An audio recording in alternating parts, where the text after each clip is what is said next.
okuva na chawa community y'abana Uganda nze ndi Canada wano wali abana Uganda but I live by myself nakowa tomanya kigendererwa kya muntu tomanya lwaki akulinanye ulabirawo nga koze ekintu n'ogaleka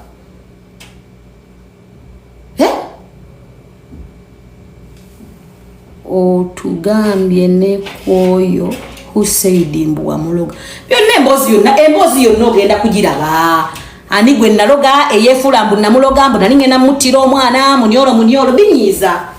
byonna kubikabya it's so touching era munamubiraba muyina okubeera abanywevu banga naye kenyina agenda obyogera simanyi naye manyi Allah ayina ensonga lwaki yasazeewo mbyogere era nkimanyi ntajja kumpanguza nja kubyogera buli omu yali anjogeddeko ekigambo olukwe kyava kubanga nze mukimanyi nti nze bampangirako n'omuntu ne bampangirako omusajja naye nga bonna lukwe omuntu nakukolera olukwe olwagala n'okujja mu bulamu bw'ensi eno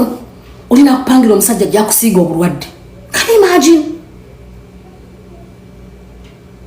bannange mutulaba kutambula mu kkubo tutudde ku maggwa omuntu n'omuliisa mwaka ku mwaka n'omulabira ne famire n'amaana avaayo n'akwasamira nga n'engoye n'empale zakyayambadde biki zonna zizo nga bamwambazanga okuva ku sokisanda we yaawe katumanya mpale ya munda and all the stuff naye n'abeerawo n'agamba nti nina kuwalambira ku Stecia ate anaayogera ki not anymore nebaza Allah yampadde courage abantu bangi bamanyinga omuntu atanyega munange engeri gye wasirika twali twamanyira nga tusaba oyongera okusirika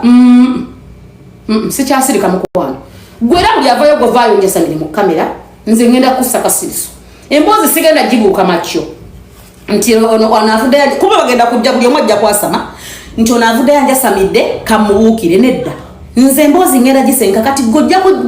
omuwagizi ajja unfollowinga gojja okujja ofollowinga ng'omanyi ogambe nti